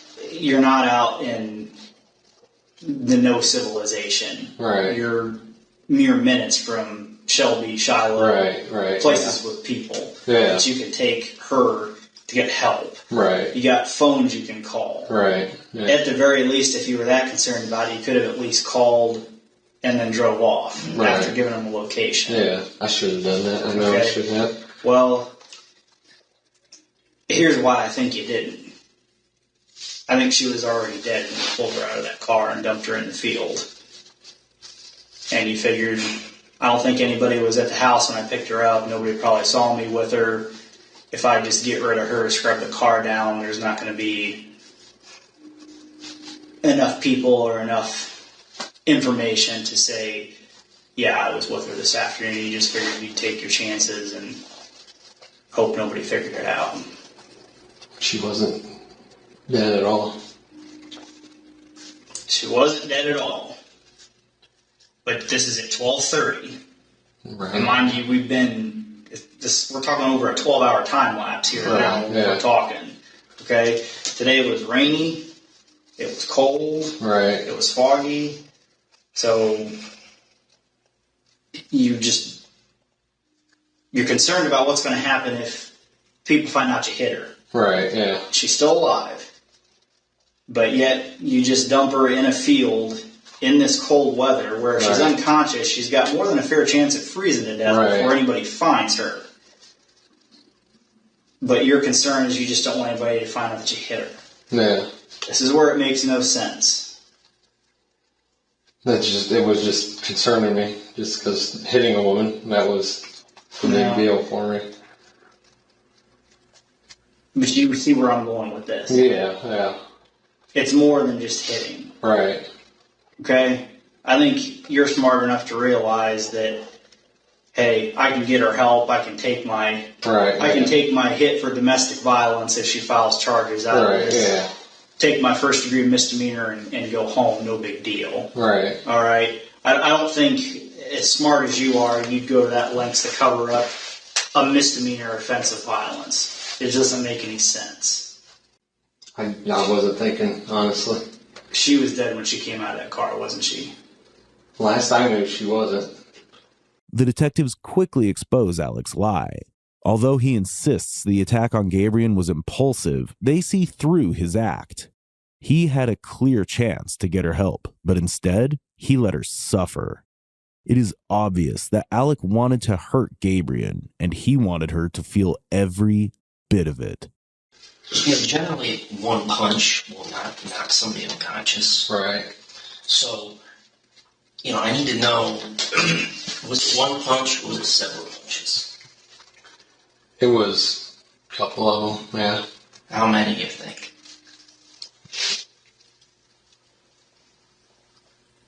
I don't know. I just kept kind of just going. Okay, and this is all in the car? Yeah.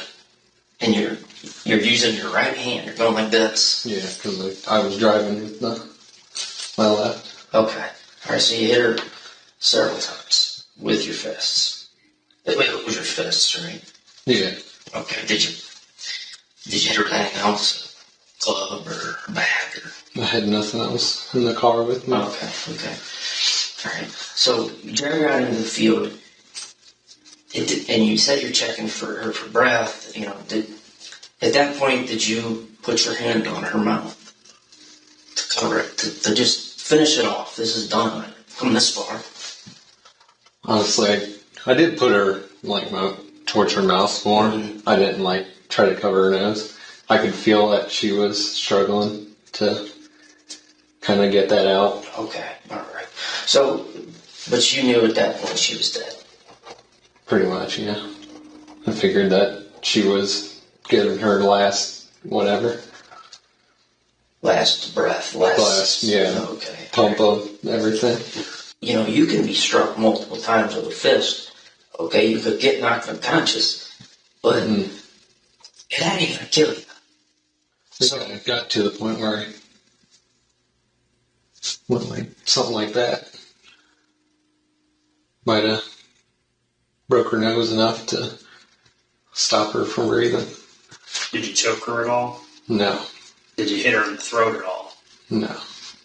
So this is all just here in the face? Yeah, most of it. Okay.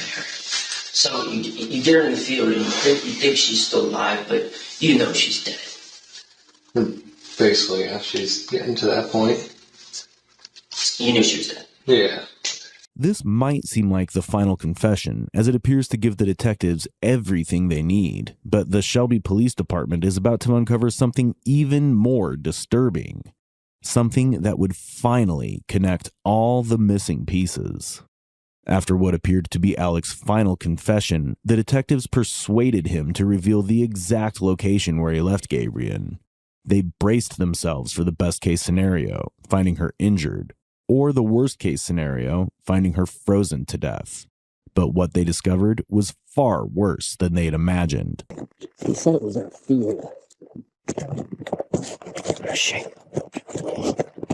This discovery shattered the hopes of those who believed Gabriel might have survived Alec's attack.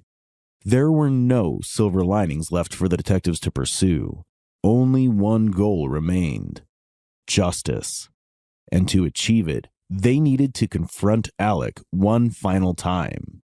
In short, the reason why we're here right now is have a few follow-up questions, just things we'd like to ask you, get clarified. So, one last big piece of the puzzle here. You're not being honest about the manner in which she was killed. Right. So you agree with me, we're not being honest about that. Yeah. How did you kill her? Picked her up, went to my house on Taylortown, where I was going to grab my lunch and stuff. Went up to get my headphones, and I grabbed this pocket knife, and went back outside, got back in the car, and I don't know what got into me to do anything. I didn't want to do anything, honestly, to her at all. But then, when she was answering the questions I was trying to give to her, it just kind of blacked out, and I decided contemplating, honestly, with that. Contemplating hurting her? Yeah. This pocket knife you had, did you stab her with it? Yeah. Okay, how many times did you stab her with it? Honestly, I couldn't tell you how many times. That's when I kind of blacked out. Did you stab her until she was dead? Yeah. All the lingering questions were answered once Gabriel's body was found. Another life tragically lost to marital violence. What made it even more heartbreaking was that Gabriel had tried to protect herself. She recognized the warning signs and had taken the necessary steps to try and stay safe. Detectives later uncovered that Gabriel had filed for a protection order against Alec on January 22, 2020. However, in a cruel twist of fate, the Richland County Domestic Relations Court denied her request less than a week before her death. In the end, the system failed to foresee and protect her from the danger that lay ahead. In October 2020, Alec pleaded guilty to all charges in the case. He admitted to aggravated murder, 3 counts of murder, 4 counts of kidnapping, 2 counts each of felonious assault and abduction, as well as tampering with evidence and gross abuse of a corpse. On January 22, 2021, Common Pleas Judge Phil Naumoff handed down a 45-year prison sentence. Yeah, we've been shot. Where are you at? We're in the basement. They killed my wife. Oh, sir, what's your name? Hello? What is your name, sir? What's your last name? Lewis.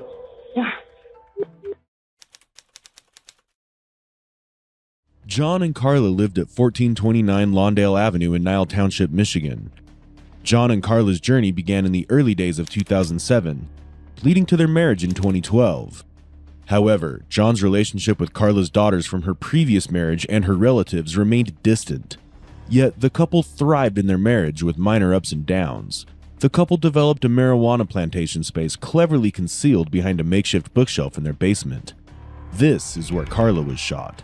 According to John's initial claims, Carla went to meet her mother on the weekend. As she came back in the afternoon of August 13, 2017, John and Carla were relaxing in their hall and then went to their basement to tend to the plants. This is when 2 African-American men who were already hiding in the basement came out of their hiding and started shooting. Carla was shot in this incident that led to her death. Detectives had just one question at this point. How did John miraculously escape the shooting unharmed within the tight confines of the basement? To get an answer, detectives brought him into custody. She went to her mom's. We were sitting on the couch talking about food. And said she wanted to go to bed early. I said, help me move my plant. Okay, let's just we're going to go through this whole slow here, okay? Up to this point, John, the only witness, maintains a calm demeanor. While this could be his natural response to a traumatic incident, some aspects of it look staged. However, beneath the surface, the detectives are suspicious. Given the tight confines of the basement, John surviving unharmed seems impossible. If shots were fired openly, John should have been hit. Surely the puzzle was missing some pieces. Long time, maybe 8. It got in 2008. Married, when did you get married? 2008? Okay. And how long have you known each other? It was years before we got married. 10 years? No. 5 years? 4 or 5 years. So you've known her for about 15 years? Yeah. Okay. So she went to visit her mom today. Is that what you're telling me? No, all weekend. Okay. Tell me, when did she leave the house? When did she leave the house? Friday. Okay. What time did she leave about? Or give or take, it doesn't have to be. I don't know, 3 or 4 o'clock. So she left Friday, went to go visit her mom. What time did she come home? Tell me slowly now. So she comes home, tell me what happened. Have you talked to her this weekend? Yeah. Okay. She said she's coming home, and she got there. And we were sitting there talking about the truck, and about her business. She said she wanted to go to bed, and I said, help me move this first. What time did she get home? Give or take. It was early. It was, I don't know, 4 or 5 o'clock.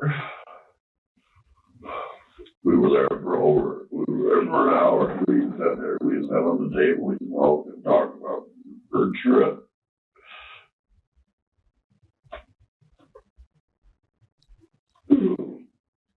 So tell me what happened. My fault. It's your fault? I froze up. I just froze. While John confidently talks about owning a medical marijuana store funded by his wife Carla, his tears don't quite match both his demeanor and the evidence. Despite claiming to have known Carla for 15 years and being married to her for 10, he couldn't recall her mother's name. His explanation of what happened on the day of the incident comes in bits and pieces, as if he's carefully picking and choosing what to say. Now think real what happened step by step and go really slow for me. She said, well, where? And I said, slide that one back by the wall. I bent down to pull one. And it was just, it wouldn't stop. When they just kept shooting in the room. Who's they? This guy, this black guy.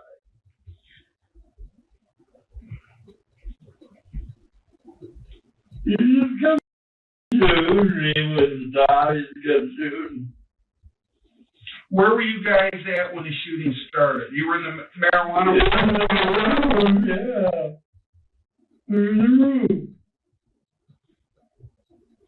So you can see. Where were the guys at? Were they downstairs or up on the? Where were they at? Tell me where they had been in the basement. They had been in the basement. We were upstairs. I let the dogs out. We were sitting there talking. I said, help me move them. We went down, and they were there. They were right there. So you're saying the suspects were already in your house? They were in my house. They were in that house.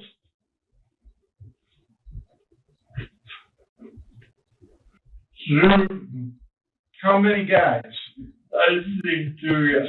Two guys. Somebody was standing behind that other guy with the gun. When pressed for more details, John fumbles, unable to give a clear timeline or specific answers. He kind of puts up a show of sobbing bitterly to make his claim sound more real. Here in this section of the interrogation, he introduces his version of the event, where 2 African American guys were already hiding in the basement, while the couple were upstairs on the couch. What's interesting here is having a store with medical marijuana plants needs good security. So was John careless about it? Or did he already know about the presence of these 2 men? What'd you do today? Just kind of go what you went through today. I went and looked and checked on the truck, and he needed some tape. I got him some tape. Your truck in the garage? Yeah. It was that thing I shot. He's been there. I had lunch, and he's like, the truck's done.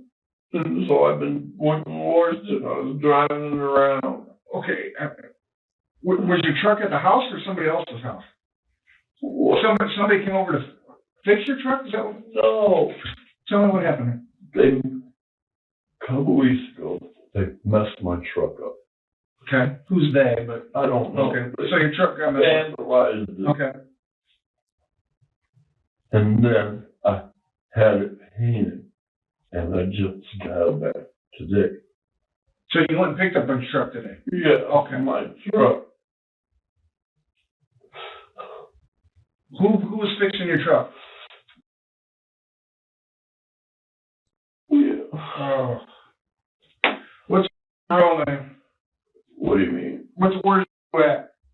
I don't know. He's got that shop right by right by my shop, that building, those rental buildings. He's got a building there. Was there working about a month or two ago? What? He works there? He does a paint. He's a paint guy, right? He painted my truck. Where did he paint your truck at? At his shop. Where's his shop at? It's by my shop, right there by the restaurant. Okay. No, it's behind it. There's buildings. Right when you go past the buildings, there's a shop. I mean, there's shops. There's a bunch of shops. Is it back? I'm trying to think where. It's not. You know his last name? He told me, but I forgot. Right. I got shot in the head. Huh? I got shot in the head a while. I don't remember stuff good. It's not. Is that? I think so. Huh? I think so. John's story about the mystery car service center falls apart fast when the detectives start asking questions. He's unable to give basic details, like its location and name, leaving the detectives frustrated. And just when they think they're getting somewhere, John pulls out his drama, making the detectives visibly irritated. It's quite clear by now that John's strategy to create diversion is to present himself as the victim with acting skills that clearly aren't helping him much. Let's go with the suspect's description here. I'm gonna put suspect with a gun, shooting. Okay. He was big. Black male, white male. Let's start there. Black male. Black. Taller than me. Very, very. How tall are you? 6 foot. So how tall would you think he is? A couple inches taller, or around 6'2"-ish? Big guy. When you say big, how much do you think he weighed, give or take? I mean, I don't know. His arms were big. 200, 220, 250? More than that. I weighed 2 something. So he's bigger than you. Way bigger. So are we talking 275, 300 pounds? Yeah. And he was really, really dark. Dark skin? Really dark. Not any facial features? Any like facial hair? No facial hair. So he's clean shaven? Yeah. Short hair. Now when you say short hair, like buzz cut? I mean just short hair? Yeah. What was he wearing? I can't remember. I don't know. It was long sleeve. Dark. And a hat. He had a hat on. What kind of hat? Like a truck hat. Trucker's hat. We're talking like a mesh hat? Trucker's hat? Just like a cap, like a baseball hat. Like just a hat. Okay. Thing. What color? If you remember. Or any logos on it or anything? Black and white. It's so quick. Did he have shorts on, pants on? Pants. Jeans didn't look like jeans. Okay. Long pants? Yeah. You know anything about the shoes or anything? No. Did you see the other guy? Just like around, like he was like behind that dude's shoulder. He was shorter than him. Would you recognize these guys if you seen them again? The gun, maybe. The gun?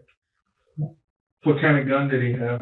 I don't know. It's just, as soon as I looked, I was down and it was just flash, flash. He just kept shooting. Now you know the difference between an automatic and a revolver, right? I don't know. Do you remember did you see the gun go, oh, was it a color? You can remember color, silver, what? I mean, anything about the weapon at all? It was just flash. Okay. Do you remember if he was shooting right-handed, left-handed, anything? I mean, anything in particular?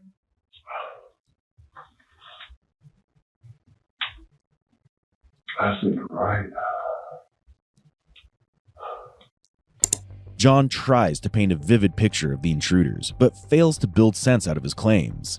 His behavior and vague responses raise concern.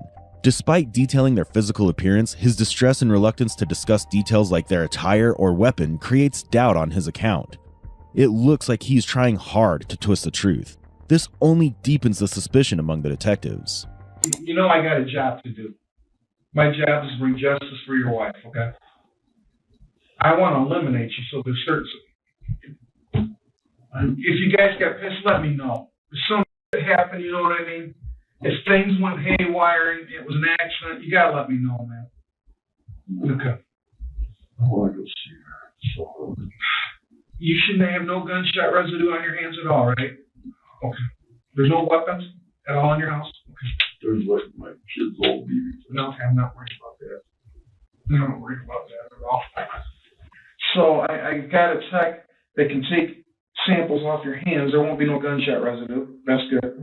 Okay. There may be a time where we have to go take a quick polygraph to make sure you're telling me the truth. Okay. We've got to eliminate you. Okay. I have to eliminate you because the only person I know at that house at that time was you. You know what I mean? You're there. Okay. Once we eliminate you, we got full. I can go see her. Yeah, we got to eliminate you. And you got to come to me and say, dude, or whatever, it was an accident, so we don't be chasing, ghosts. You know what I mean? John adamantly denies owning any firearms, but a startling revelation in this video will challenge the course of the interrogation completely. The first detective tries to give him the benefit of the doubt, thus offers him a DNA test and polygraph test. John's hesitation to fully participate highlights his resistance to facing the consequences. Watch how detectives break his wall of denial and lies after the break. We're going to go through this whole incident again because we want to be precise, okay? What is the address there? I thought you told me that, and maybe I didn't write it. And who's the owners of that? Just you? You and your wife? Is your wife? Or what kind of building is it? Is it like a showroom type? I mean, you walk in, and so you've been married since 2008. You've known her for a total of about 15 years. The detectives came back with a burst of energy. They appeared strong-headed to corner John with significant evidence against him. The close-ended question says it all.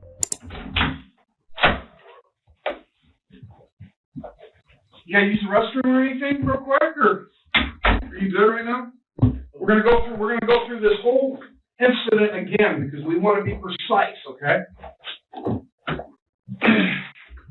I want you to go real slow so I can check my notes, okay? I guess you own it, right? What is the address there? I thought you told me that, but maybe I didn't write it.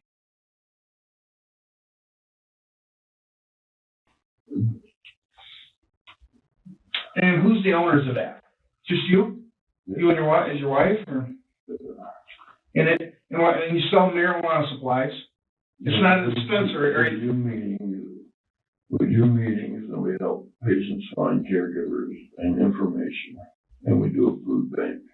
Okay. What kind of building is it? Is it like a showroom type? I mean, you walk in and it's like a retail building. Retail place? Yeah. Does it have a garage or anything in it, or no garage or anything? Okay. With John's responses, detectives become increasingly convinced that John is not telling the whole truth. At this point, they've also managed to gather new information and evidence, and the stance of the interrogation will change from here onwards. If you notice, the second detective was mostly working his laptop and phone as he was looking into all the evidence that was being collected from John's house while the interrogation was being carried out. So you're moving around. So take me back when you're upstairs. You decide to go move. Take me what happened. So you're going, I'll let you talk now. You're going downstairs. Let me know what's going on. We're walking down there. Okay. You too? Yeah. Okay. Lights on? Bart, where are we going? Lights are on? So help me. You know how to draw your basement? Yeah. Yeah, help me out here. Let me get a piece of paper. You can show me what the basement's looking like.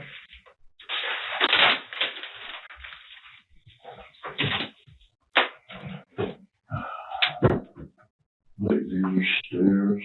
Okay, this is how I did it. Little stairs. We got stairs. Okay. It's just a square. So this is upstairs? Yeah, this is upstairs. This is a bedroom. So this is downstairs. This is all downstairs. This is a bedroom. There's a bedroom or utility, whatever. And then the laundry room. So when you come downstairs, you immediately go to the right? Yes. And then there's a room off there. Yes. There's a utility room here. Yes. What's this again? It's like it's another room. Utility. Bedroom here, you said? Yes. What's the spare one down here? That's like it could be bedroom. It's just a room with Okay. the well and stuff. Okay. Well, where are your plants at here? And this utility right here, there's a spot. Okay. Is there access to this room through here? Or you have to go through the utility room. Try to go through there. So there's like a little door or something here to get into this room here? Yeah. So you guys come downstairs. And where do you go? We go to the utility room to go into that room. Okay. So you're in this utility room. Yeah. What happens?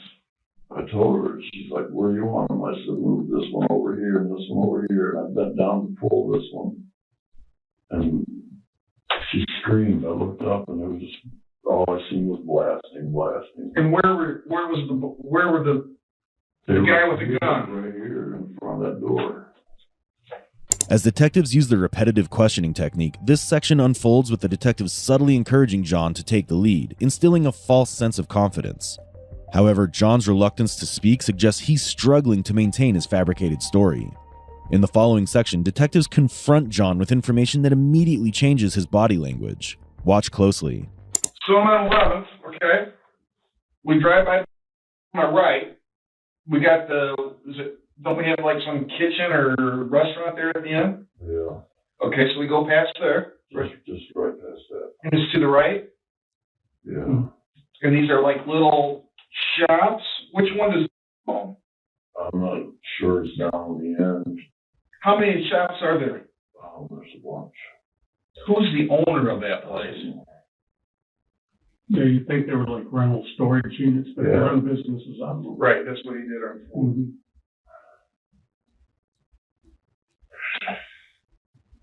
So what did you and talk about? Anything, or just hang out, or what? I asked him about if he was getting that wall knocked out.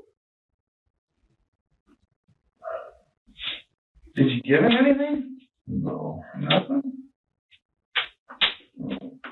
Didn't give him a bag?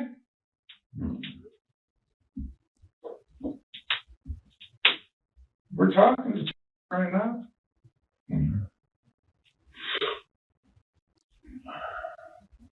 He says you gave him a bag. I ain't giving him a bag, no. He says he gave you a bag, man. I didn't saw him no weed or nothing. No, I'm not talking weed. Some ammo. You gotta be honest with me. Yeah. We gotta be honest together, dude. You're hiding on me, man. Let's be honest what happened today. You gotta be honest, man. We got a job to do. We do this for a living, pal. I know. We do this for a living, okay? Nope, stop. We do this for a living. What you're telling us doesn't fly. We've got detectives talking to right now. He says you met with him at 4:30 today, and you told him go over to the shop, get a bag of ammo and magazines, which he has turned over to us. All right? This is your time to be honest. We don't judge you. We sit here with a lot of people. I'm the last person, Rick's the last person judge. We don't judge you, but this is your time to tell the truth, okay? Because what you've been telling us so far, that is not the truth, man. I'm telling you, listen, talking to us right now. You're telling us that she got there, nobody left. Your neighbor is already telling us that you pulled out that vehicle about 4 o'clock today in her car, the CRX. She said that CRX pulled out of your driveway. I pulled out of that and you're telling me that it never left. No. So Well, told them the car was gone. What you're telling us that happened, didn't happen. Who drove the car out? That's what I'm talking about. What? That's whoever was shooting. Well, the neighbors are saying at 4:10 today that vehicle is leaving. And the 911 call wasn't until 4:56. How do you figure that? I can't tell you about time. I already told you. No, we're telling you about time. We're talking about, right, we're telling you times. So, we're talking about 2 hours difference here. Well, I'm sorry about that time difference. I wasn't perfect about my time things. So you're telling me that after your wife gets shot, she's laying there, you sat there for 2 hours before you called 911? No, I did not. And why is your neighbor saying that your vehicle left at 4? My phone. I don't care about the phone. I'm talking about what your neighbor's saying. No way. And then we got telling us something different. No. So, I mean, that's the deal. Your story does not tie up. We can look at the evidence that happened downstairs. What you're telling us didn't happen. Look at my phone. I called. We don't need to look at the phone. I called immediately after that happened. We don't need to look at the phone. We're talking about physical evidence downstairs. The rounds, everything. Things aren't adding up. Things aren't adding up at all. During a break in the interrogation, detectives received a call from Justin Hicks, a construction worker in John's business. John disclosed that John had contacted him at approximately 1:53 p.m., requesting his presence at John's residence. John had given Justin the store keys and instructed him to retrieve ammunition from the store, which Justin stored in his car. Justin then handed over 8 boxes of Russian-made 9mm ammunition and a magazine for a 9mm pistol to the police. The revelation prompted a pause in the interrogation, with the discovery that the ammunition matched the casings found at the crime scene significantly. John appeared visibly surprised by this development, suggesting he may not have anticipated being confronted with Justin's statement and had not formulated a response strategy. No. Was it accidental? What? When you shot your wife, was it an accident? I want to lawyer right now.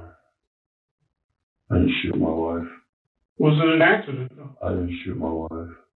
Then tell us what happened, because what you're telling us, it didn't I happen. told you what happened. There were people in my house. Who are these people? I don't know.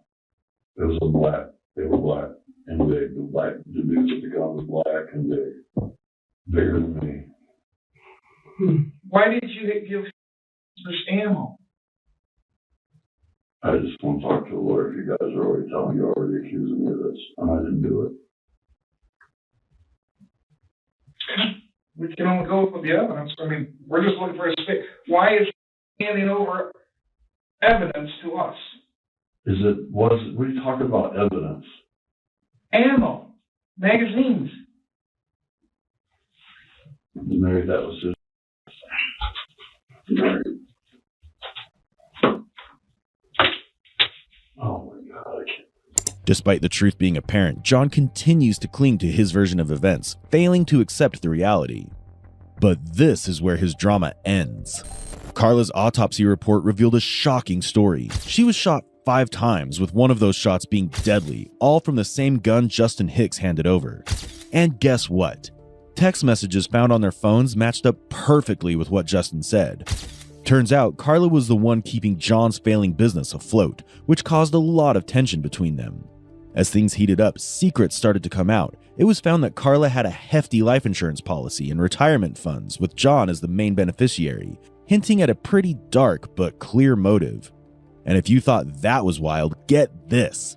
John was having affairs with other women online, one of whom confirmed his shady ways. On February 19, 2019, John Lewis was charged with the premeditated murder of his wife, Carla Lewis. John drugged Carla with Xanax and then shot her multiple times at their home. On March 25, 2019, he was sentenced to life imprisonment in the Berrien County Court, Michigan.